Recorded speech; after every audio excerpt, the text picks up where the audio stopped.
MP पे दोनों जगह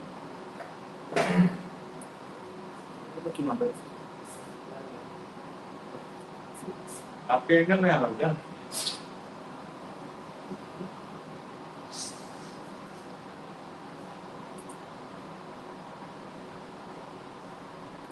एयरफोन लगा के कर सकते हो, तो खतरनाक है।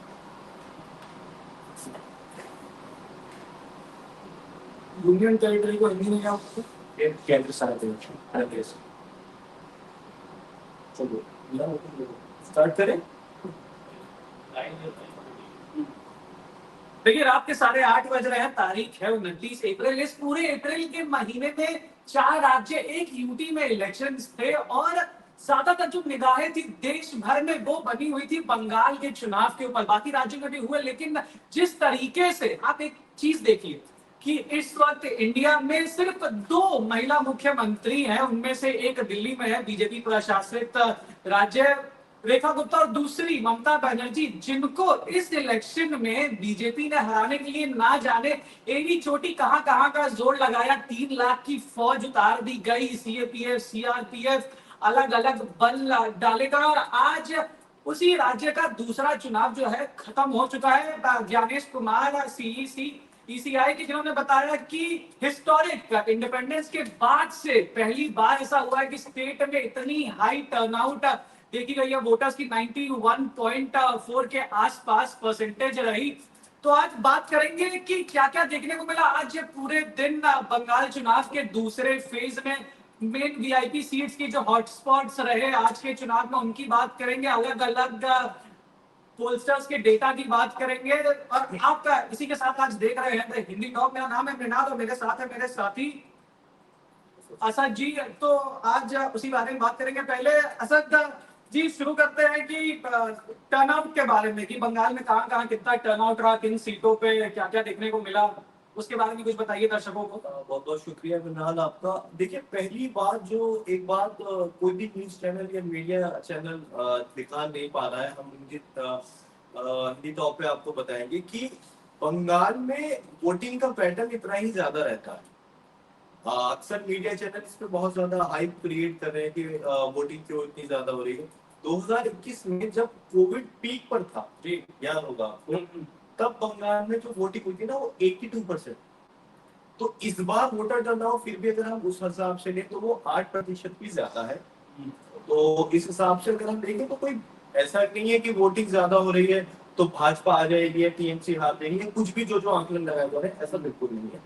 दूसरी बात, आपने कहा कि किस सीट पे कितनी पोलिंग हुई है या फिर कितना, देखिए दो दो सीटें हैं।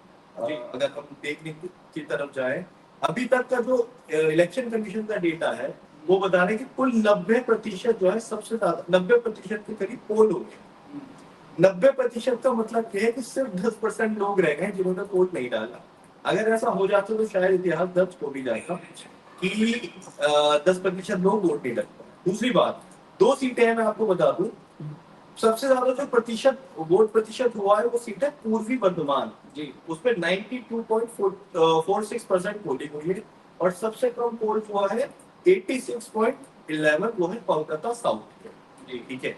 अब ये बात हमारे सामने बार बार आ रही है, लगातार मीडिया चैनल्स ने जैसे कि एग्जिट पोल जारी करती है। एग्जिट पोल को लेकर के भी हमें 2021 में जाना पड़ेगा। 2021 में भी एग्जिट पोल में बीजेपी और टीएमसी की नेट टू नेट फाइट दिखा दी।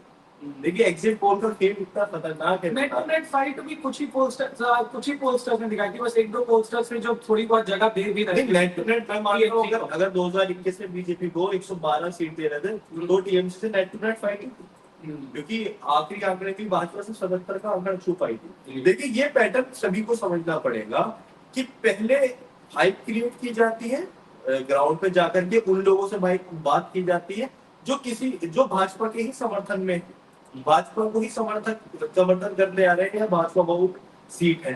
फिर जो है आपका एग्जिट पोल आ जाता है और फिर जो है आपके पास कुछ संभावना नहीं बचती कि आप शिकायत कर दे कि भाई कोई धांधली तो नहीं है, कोई गड़बड़ तो नहीं हुई।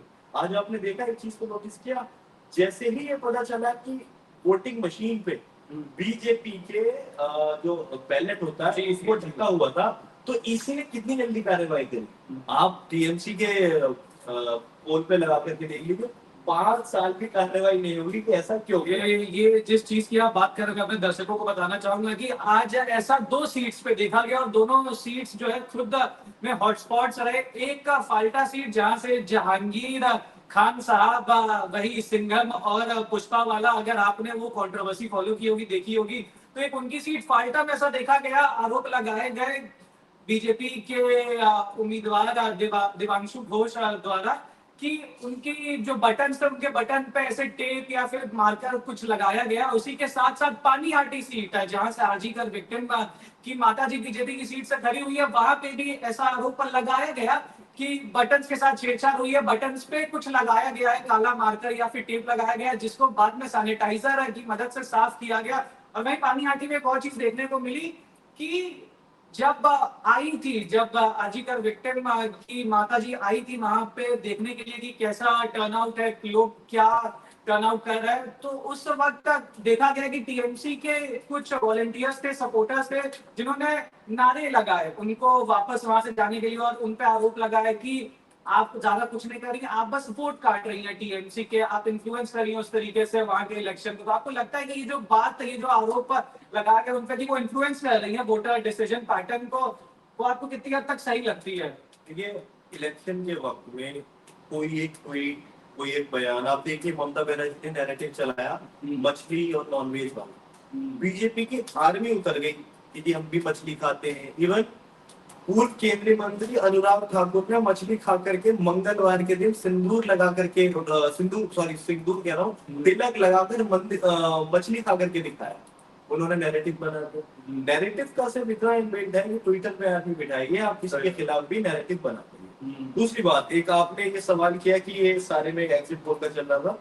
चाणक्य स्ट्रेटेजी एक कंपनी है, काफी वो एग्जिट पोल करती है, उन्होंने बताया है ये सबसे करीब में अगर एग्जिट पोल बता रहा है, वो बता रहा है बीजेपी को 150 से 160 सीटें, टीएमसी को 130 से 140 सीट।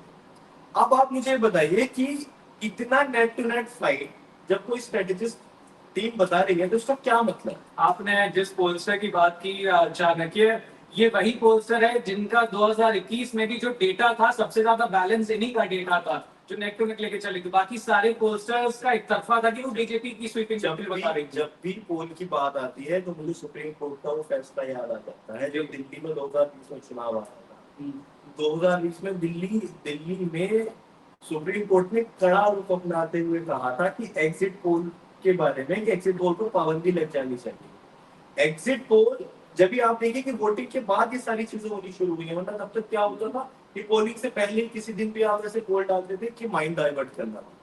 एग्जिट पोल कुछ भी हो, रिजल्ट के दिन सब पता चल जाएगा। और अभी आप ये देखिए कि क्या रिजल्ट आता है, क्या नहीं, क्या निष्पक्ष चुनाव। जब भाजपा की सरकार ने 20 राज्यों की पुलिस, सीआरपीएफ और तमाम तरह के ऑब्जर्वर बाहर से बुला दिए गए थे, बाल शर्मा की मिसाल आपके सामने, तो ऐसे में हम कैसे मान लें कि इस चुनाव निष्पक्ष हुआ है? चाहे वो भाजपा का पैटर्न हो, चाहे वो टीएमसी की सरकार की बात, चुनाव की निष्पक्षता का लेना देश की जनता से है, पार्टियों से नहीं। आज और भी कुछ हॉटस्पॉट सीट्स की बात करेंगे। एक तरफ महुआ मोइत्रा को हमने बहुत देखा कि बहुत ज्यादा खुल के प्रचार कर रही थी वो इस चुनाव में, कैंपेनिंग के वक्त बहुत चीजें देखने को मिली। अजय पाल शर्मा जिनकी आपने बात करी, उनको लेकर महुआ मोइत्रा का एक बहुत खास स्टांस रहा ट्विटर पे खासकर। तो एक चीज ये भी सोशल मीडिया पे एक डिबेट सी छिड़ गई थी कि अजय पाल शर्मा जी की बात हुई कि जब उनका वो वीडियो वायरल हुआ कि वो अपने किसी पर्सनल स्पेस में थे, कुछ एक्टिविटीज में थे, इन्वॉल्व थे, तो उसपे महुआ मोइत्रा का एक ट्वीट आया कि कैसे शायद उनको थोड़ा सा डिफेम करते हैं, उनकी इंटीग्रिटी पे क्वेश्चन करते हुए एक ट्वीट आया। तो उसके बारे में क्या सोचते हैं आप? मुझे एक बात बताइए, अगर कोई अपने पर्सनल फ्रेम में, अपने पर्सनल टाइम में क्या कर रहा है, क्या नहीं कर रहा है, इससे बंगाल चुनाव में क्या लेते हैं? सही बात है।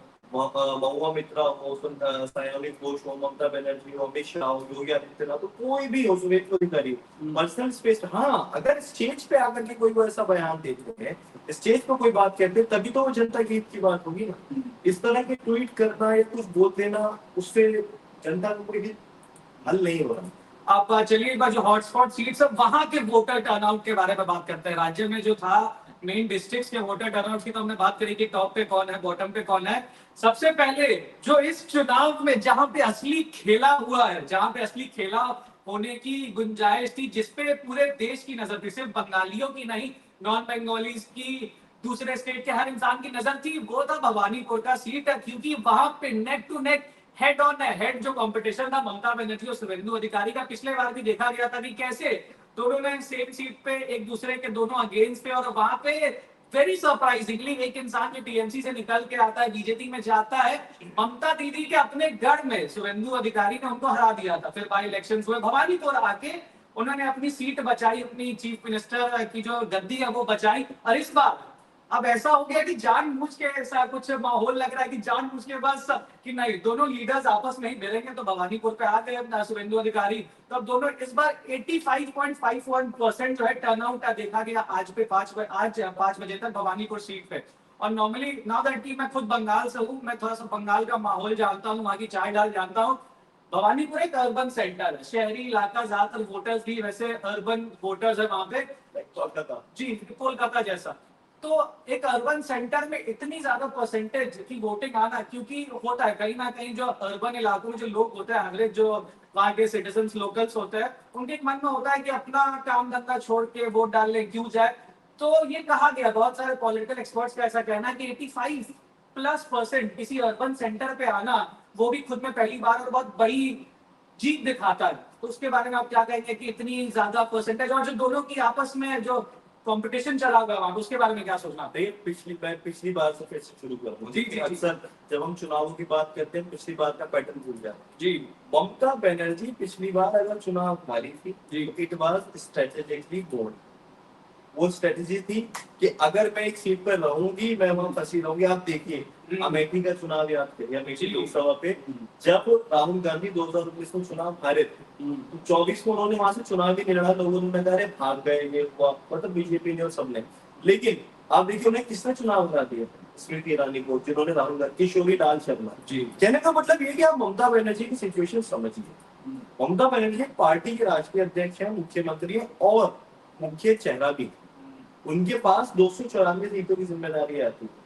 शुभेंदु अधिकारी भाजपा के कार्यकर्ता, मैं मानता हूँ विपक्ष में उन्हें, विपक्ष का नेता उन्हें बनाया गया है, उनके पास 77 सीट है। लेकिन क्या ये हमें समझने की जरूरत नहीं है कि ममता बनर्जी इस देश में इकलौती ऐसे नेता है जो भाजपा की स्ट्रेटेजी का जवाब भाजपा की ही जुबान में देते। इसका सबसे बड़ा उदाहरण हम कल देखे जब मैं नाम बताऊं, अजय पाल शर्मा जो आईपीएस ऑब्जर्वर भेजे हैं, उनके ऊपर प्राथमिकता यानी एफआईआर दर्ज करने की बात कही जा रही है। रितु दत्ता ने बात आकर के कही। तो आप इस चीज को समझिए, ममता बनर्जी का सीट हो, अगर ममता बनर्जी हार भी जाती है और सरकार बचा लेती है, तो कौन सी छोटी बड़ी गुड बात है, चुनाव तो फिर हो जाएगा, लेकिन स्ट्रेटजी के अकॉर्डिंग है। और मुझे लगता है कि अगर वो ऐसा कुछ होता है इतना बड़ा कि ममता फिर से चुनाव हार जाए और सरकार बदल जाए, सरकार आ जाए टीएमसी की, तो कोई इतनी बड़ी बात होगी। और अगर यही जो टर्नआउट्स की हॉटस्पॉट्स पे टर्नआउट्स की हम बात करें कि जहां पे ये पूरा सिंघम और पुष्पा का खेल चला हुआ था कि एक तरफ अजय पाल शर्मा जी और एक तरफ जावेद खान, ये फाइटा सीट पे हुआ ये, तो वहां का जो वोटर टर्नआउट परसेंटेज है वो सबसे ज्यादा देखने में चौंका देने वाला है कि जहां पे इतनी चली हुई थी मिसअंडरस्टैंडिंग, चली हुई थी अपराइजिंग, चली हुई थी, वहां पे 92.1% का टर्नआउट है कि एक तरफ अजय पाल शर्मा के अपने अलग नैरेटिव चल रहे थे, उनके अलग मुद्दे चल रहे थे, और दूसरी तरफ जो ऑपोजिशन थी वो अलग आरोप लगा दी। तो वहां पे 92.1% टर्नआउट से आप क्या समझते हैं? अब देखिए इसमें एक पैटर्न समझिए। आईपीएस अधिकारी का नाम क्या है? अजय पाल शर्मा। धर्म क्या है? हिंदू। टीएमसी के विधायक और कैंडिडेट का नाम क्या है? दिवांशु पांडा। अच्छा, वहां से जहांगीर। आप समझिए बीजेपी की स्ट्रेटजी समझिए कि वो टीएमसी को दिखाना चाहते हैं कि देखिए लड़ाई कैसी है। वो जो कोर हिंदुत्ववादी वोटर है ना, भाजपा उसकी तरफ प्लान कर रही है और लगातार वहां पे कार्रवाई हुई सारी चीज। लेकिन आप ये देखिए टीएमसी ने उसका मुकाबला कैसे किया है। टीएमसी ने उनके बचाव के लिए रिजू दत्ता को मैदान में अपने प्रवक्ता, और वो अजय पाल शर्मा के बारे में बात कर रहे हैं। ममता बनर्जी ने खुद आज पीसी करके और ये कहा है कि हम शांतिपूर्ण चुनाव चाहते हैं, हम शांतिपूर्ण चुनाव चाहते हैं, लेकिन तब भी आप उस सीट को समझिए जहां पे बंदा पिछली बार विधायक बन करके आ रहा है, दुनिया भर की हिंसा हो रही है, और अजय पाल शर्मा को लोगों ने खदेड़ा, बाकायदा आईपीएस को खदेड़ा है, भीड़ उनके पीछे गई है, तब भी वहां 92 पोल हो रहा है। तो इसका क्या मतलब, लोग किसके पक्ष में वोट डालने जाएंगे या किसके लिए वोट डालने जा रहे होंगे, ये बहुत कुछ हमारे सामने भी आ रहा है। एक और बात देखने को मिली इस बार कि जो वोटर टर्नआउट है वो 90 का मार्क उसने क्रॉस किया, 91.47 का मार्क है। बहुत सारे पॉलिटिकल एक्सपर्ट्स ये कहते हैं कि जब भी किसी स्टेट में 90 का मार्क, बंगाल जैसे स्टेट में जब भी 90 का मार्क टच हुआ है, उसके पार गया है, तो दो चीजें देखी गई हैं। या तो जितने भी सोए हुए, जितने भी कुंभकर्ण जो वोटर्स थे, जो किसी चुनाव में नहीं आते थे, वो अचानक से जाग जाते हैं। दो कारण होते हैं, या तो वो प्रो इनकम्बेंसी होते या तो एंटी इनकम्बेंसी, कि जो सरकार है उसे हटाना है, या तो जो सरकार है, हाँ, दूसरी नई सरकार लानी है, या तो पुरानी सरकार को कंटिन्यू करना है। अब इसमें भी एक पैटर्न देखा गया है कि जो पुरानी सरकार को कंटिन्यू करना चाहता है, उसमें से एक बहुत बड़ा जो मार्जिन हिस्सा होता है वो रूरल जो लोकल्स होता है, ग्रामीण इलाकों के लोगों का होता है, क्योंकि उनको कहीं ना कहीं डर होता है कि शायद जो पुरानी स्कीम्स, और बंगाल में तो ऐसी SIR ममता ने बार बार इस मुद्दे में बात जी, तो उनका एक रहता है कि शायद जो लक्ष्मी भंडार स्कीम है या फिर कन्याश्री स्कीम है, तो जब नई पार्टी आएगी, दूसरी पार्टी आएगी, तो शायद वो स्कीम्स डिसकंटिन्यू हो जाता है। आपको क्या लगता है, ये प्रो इनकम्बेंसी वाली लहर है 90+ की या एंटी इनकम्बेंसी वाली है? मैं एग्जिट पोल तो नहीं कर रहा, जी, जी नहीं है जी एग्जिट पोल करने की, लेकिन मैं जो समझ पा रहा हूँ वो बात इतनी सी है कि SIR बंगाल में बहुत बड़ा मुद्दा बना। जी बिल्कुल। अब देखिए टीएमसी के जो मेन प्रचारक है, सयोनी घोष हो, ममता बनर्जी हो, महुआ मोइत्रा हो, या तपन घोष करके एक सांसद है, सभी ने SIR को प्रायोरिटी पे लेते हुए उस पर बोला। जी, अब मैं आपको एक एग्जांपल देता हूँ। अभी 2025 में जब विधानसभा का चुनाव था दिल्ली में, तो मैं जिस सीट पे वोटर हूँ, वहां पे दिल्ली में दूसरे नंबर पे सबसे ज्यादा पोल हुआ। मैंने खुद लोगों से बात की थी कि भाई क्यों, क्या हो, तो उनका पता क्या कहना था, वो माइनॉरिटी सीट है, मुस्लिम बहुल्य सीट। उनका कहना ये था कि हम ये चाहते हैं कि यहाँ पे भाजपा ना जीते। ये सीधा सीधा आंकलन था, मेरी 50, 60, 70, 80 लोगों से, 100 के करीब लोगों से बात हुई, अलग अलग बूथ पे। आप इस चीज को समझिए कि बंगाल का जो क्षेत्र है वो ये समझ पा रहा है, वो ये देख पा रहा है कि बीजेपी और राज्यों में क्या कर रही है या क्या करती आ रही है, और बीजेपी के नेताओं ने यहाँ पे क्या। ये सिर्फ फरक्का की बात नहीं है, भवानीपुर की बात नहीं है, कोलकाता साउथ की बात नहीं है, वर्धनपुर की बात नहीं है, ये बंगाल अस्मिता का चुनाव। अगर भाजपा यहाँ पे जीतती है तो ये बहुत बड़ा सवाल पैदा होगा कि क्या बंगाल अस्मिता हिंदूवादी राजनीति पे भारी पड़ गई, और हिंदूवादी राजनीति जो है जीत करके आगे बढ़ गई। ये चुनाव इसका भी है। चलिए, जब तक हम अलग अलग सीटों की बात कर रहे हैं जो आज के पूरे दिन लाइमलाइट में रही, तब तक एक बात जो है हमारी जनता से भी, जो हमें व्यूअर्स अभी इस वक्त देख रहे हैं, लाइव हमारे साथ जुड़े हुए हैं, आप एग्जैक्टली आज जितनी भी सीटों पे वोटिंग हुई, जितनी भी सीटों पे आज चुनाव हुआ, वहां पे किस सीट के बारे में आप जानना चाहते हैं, उस सीट का नाम हमें कमेंट सेक्शन में लिख के बताइए, ताकि हम आपकी चाहत वाली सीट पे बात करें, डिस्कशन करें, और बताएं आपको कि उस सीट पे आज माहौल कैसा था दिन भर। तो जिस सीट के बारे में भी आप जानना चाहते हैं, जहां जहां पे आज वोट गिरे हैं, तो उस सीट का नाम नीचे कमेंट सेक्शन में बताइए। उस सीट पे मैं और मेरे साथी असद जरूर बात करेंगे, और थोड़ा सा आपको भी आइडिया देंगे कि उस सीट पे आज माहौल कैसा बना हुआ था। तब तक आइए बात करते हैं पानीहाटी सीट की। पानीहाटी सीट पे जैसा कि मैं देख पा रहा हूँ, वहां पे भी वोटर टर्नआउट आज 87.4% रहा। तो ये जो इतना अच्छा खासा टर्नआउट वहां पे आता, आपको क्या लगता है कि ये कहीं ना कहीं एक जो एम्पथी वाला कार्ड है, जो लोग कह रहे हैं एंटी इनकम्बेंसी है, प्रो कम्बेंसी, हाँ, एंटी इनकम्बेंसी और प्रो कम्बेंसी वाला एंगल भी है, तो क्या कहीं ना कहीं वो एम्पथी वाला कार्ड यहाँ पे बीजेपी को हल्की सी अपर एज दे सकता है, हल्की सी थोड़ी सी स्लाइट एक्सटेंशन दे सकता है, उनको ऊपर सा एज दे सकता है? देखिए, जिस तरह का प्रचार भाजपा ने इस बार बंगाल में किया है, योगी आदित्यनाथ का सयोनी घोष को जवाब देना हो कि यहाँ पे काबा या मदीना नहीं चलेगा, यहाँ पे काली माँ और दुर्गा माँ चलेगी।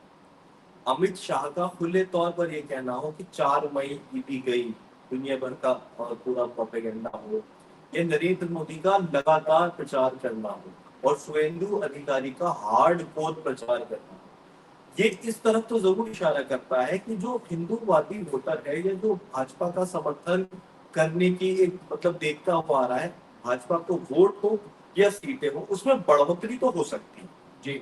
अब वो बढ़ोतरी कितनी होगी तो कुल मिलाकर के 4 तारीख को ही हमें पता चल जाएगा। लेकिन फिलहाल जो समझ में आ रही है बात, या जैसे आपने इस सीट का नाम दोबारा से बताया, पानीहाटी सीट की बात हो गई, सॉरी, या और भी सीटों की बात जब हम कर रहे थे कि भाजपा का कोर वोट बढ़ नहीं रहा था, लेकिन ये बहुत महत्वपूर्ण बात है कि SIR का कटा वोट, भाजपा का बढ़ा हुआ वोट और TMC का कोर वोट, जिसको हम समझे 1%, 1.5% या 2% का वो मार्जिन है, क्या वो 77 और बाकी जो एक 110 या 122 की बात हो रही है उसकी तरफ के आंकड़े को छू पाएगा क्या?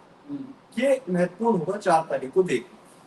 अब इससे पहले कि हम आगे बढ़े और अपनी जनता को दिखाए कि अलग अलग जो मार्केट में मेन स्ट्रीम पोलस्टर्स बड़े बड़े जो पोलिंग संस्थाएं उनकी क्या एग्जिट पोल्स है, उन्होंने क्या आंकलन किया, आंकड़े निकाले, उसके पहले एक बार असर जी मैं आपसे जानना चाहूंगा कि आपको क्या लगता है, एक अनुमान आप अपने तरफ से लगाइए कि इस बार का डिस्ट्रीब्यूशन कितना हो सकता है सीटों का और वोटों का।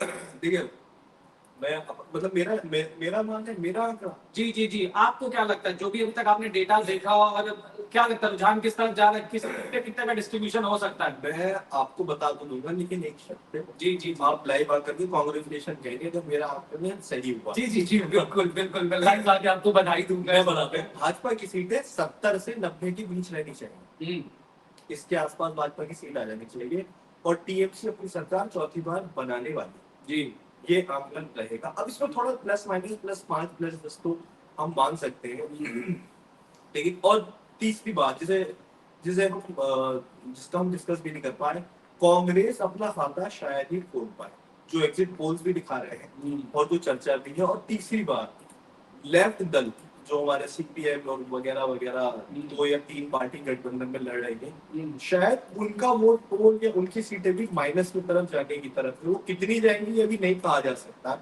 लेकिन वो भी 2 से 4 में रहेगी जी। लेकिन हाँ, भाजपा की सीटें बढ़ रही हैं और TMC सरकार बना रही है मेरे अकॉर्डिंग जी।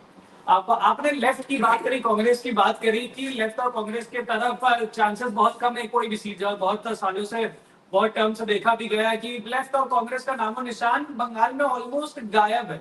तो उसी पे एक कैंडिडेट है इस बार जिन्होंने सोशल मीडिया पे बहुत सुर्खियां बटोरी, दीक्षिता धर, वो CPIM से कैंडिडेट है। उन्होंने एक दावा किया था कि बीजेपी जो है सरकार, बीजेपी बंगाल चुनाव में बंगाल की धरती पे कुछ एक्स्ट्रा ऐड नहीं कर रही है, वो इनफैक्ट बस वोट काट रही है। अगर तो बीजेपी पिक्चर में ही नहीं होती तो CPIM और कांग्रेस की सॉरी माफी चाहूंगा, CPIM और TMC के बीच की ही लड़ाई थी। और उनका दावा था कि अगर बंगाल से TMC को कोई हटा सकता है तो वो सिर्फ CPIM है। कांग्रेस सालों पहले हट चुकी है, वापस नहीं आएगी, और बीजेपी सिर्फ अभी वोट काटने का काम कर रही है। तो आपको इस दावे में, इस दावे के बारे में क्या सोचना है आपका? CPIM हो या CPI हो, इनके जो मौजूदा सिर्फ बंगाल के बात नहीं है, केरल में उनकी आखिरी सरकार बची है, यूपी में उनका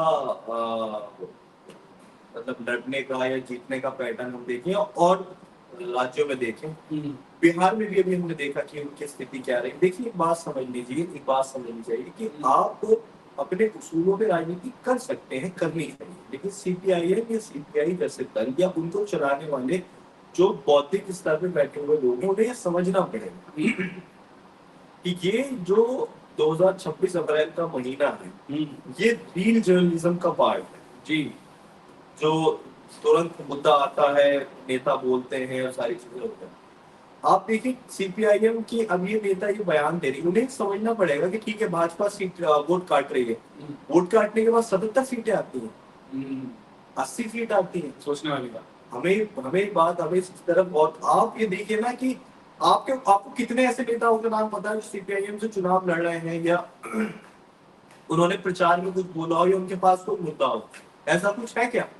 कुछ भी नहीं, क्योंकि CPI लोगों तक पहुंचने में फिलहाल नाकाम है। और एक और बात, ये जो वोटर आप देख रहे हैं ना, जी। वोट देख रहे हैं, या फिर आप ये देख रहे हैं कि सीटें, ये वही वोट और वही सीटें जो सीपीआई या सीपीएम का हुआ करता था, हाँ। लेकिन वो पूरा कैच होकर के भाजपा की तरफ चला गया, और इसकी जिम्मेदारी भाजपा की नहीं है, सीपीआई और सीपीएम यानी लेफ्ट दलों की। अब आपने जो अपना आंकलन दिया था, आपके हिसाब से जो एस्टिमेशन थी, आपका कहना था कि 70 से 80 सीटें भाजपा, 70 से 90 सीटें भाजपा को जा सकती है। तो क्योंकि मैं भी बंगाल का वासी हूँ, मेरे घर पे भी आज वोट गिरे, मेरे माता पिता भी वोट डालने गए होंगे, तो जो मेरा आकलन है, जो बंगाल की धरती, बंगाल की मिट्टी, बंगाल की खुशबू जो मेरे जहन में है, आप बंगाल की माटी की लाल हैं। जी मैं बंगाल की माटी का लाल हूँ।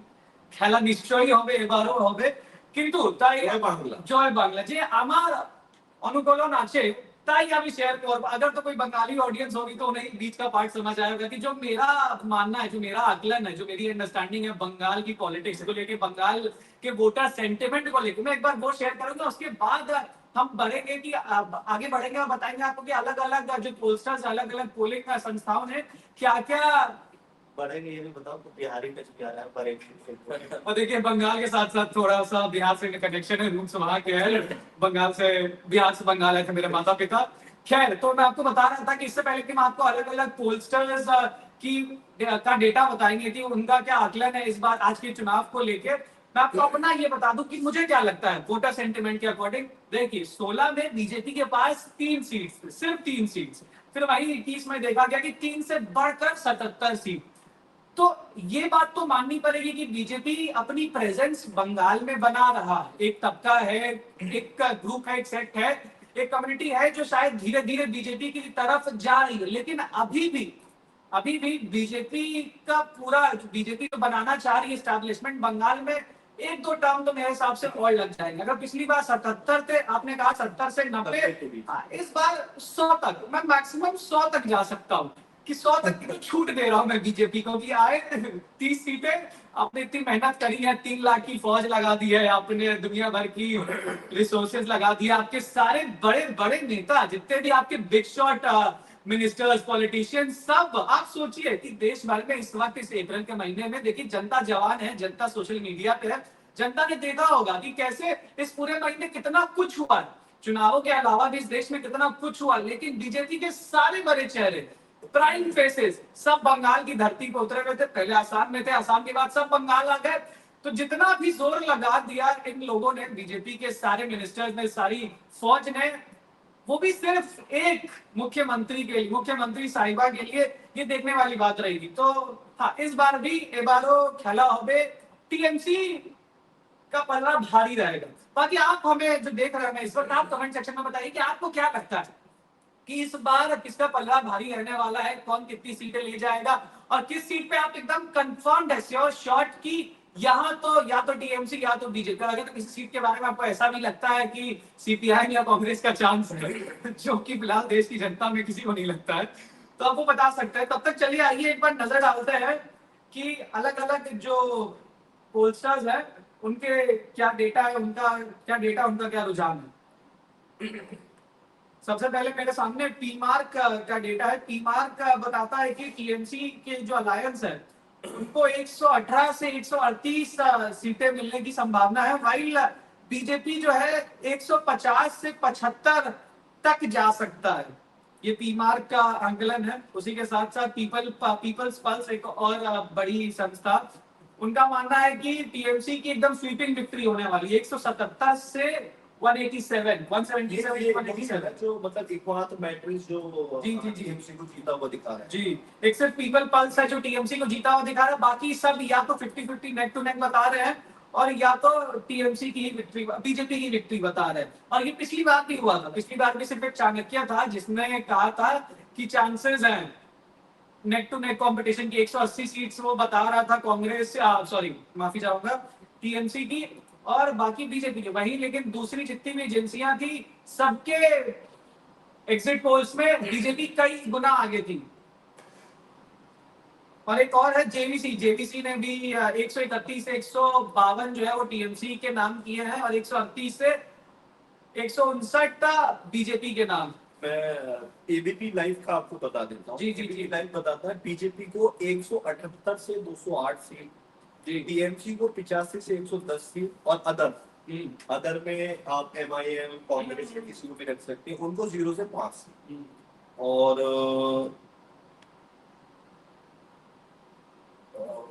मैंने, हाँ, मतलब कुल मिलाकर के अगर हम देखें और समझना चाहें, तो जो पैटर्न समझ में आ रहा है ना, कि ऑलमोस्ट सभी एग्जिट पोल अभी तक अगर 2 या 1 को हटा दें तो बीजेपी की जीत का ही दावा करते हैं। देखिए अब जैसे कि आज के इस लाइव कार्यक्रम के ऑलमोस्ट अंत में आ चुके हैं हम, तो एक बात मैं कहना चाहूंगा कि इस बार दो नैरेटिव चल रहा था बंगाल में, दो चीजों पे बात हो रही थी कि या तो खेला होबे जो टीएमसी ममता दीदी की पार्टी का स्लोगन था, दूसरी तरफ इस बार एक नए नैरेटिव नए स्लोगन के साथ बीजेपी सामने उतरी मैदान में, पलटना दरकार चाहे बीजेपी सरकार। इसका मतलब होता है कि परिवर्तन पलटने की पलटना उसकी दरकार है और बीजेपी सरकार चाहिए लोगों को। तो बाकी बंगाल की जनता समझदार है, बंगाल की जनता को पता है कि उन्हें क्या चाहिए। उसी के साथ साथ मैं आपको और लाइव अपडेट्स भी दिखाना चाहूंगा। इसी के साथ साथ जैसे लाइव अभी रुझान आ रहे हैं वो आपको दिखाना चाहूंगा। आज तक की एक वेबसाइट मेरे आंखों के सामने खुली हुई है, जहाँ पे एग्जिट पोल्स मैं अपने आंखों के सामने देख पा रहा हूँ। सबसे पहला मैं आपको जेवीसी का बता दूं, जेवीसी में टीएमसी पे 131 से 152 नेक टू नेक दिख रहा है। अब आप देखिए इसमें एक, सॉरी मैं जी बिल्कुल बिल्कुल। किसी भी एग्जिट पोल में, मतलब अगर दिखाया भी तो 2 सीट पे टीएमसी लेफ्ट के जो दिया है, लेफ्ट को 2 सीट दे रहा है, मतलब 0-0-0 का एक पैटर्न चल रहा है। और वहीं पर अगर हम पी मार्क क्या देखें तो पी मार्क पे टीएमसी 118 138 के बीच में कहीं झूल रहा है। बीजेपी को पी मार्क जो है थोड़ा सा अपर हैंड दे रही है। पी मार्क के अकॉर्डिंग बीजेपी माइट विन मोर सीट्स, 150 से 175 का आंकड़ा पी मार्क के उस पे देख पा रहा हूं मैं। और वहीं अगर मैट्रिक्स का डेटा हम देखें तो मैट्रिक्स पे भी वही नेक टू नेक कंपटीशन है, लेकिन बीजेपी को शायद हल्का ज्यादा 146 से 161 तक दिखा रहा है।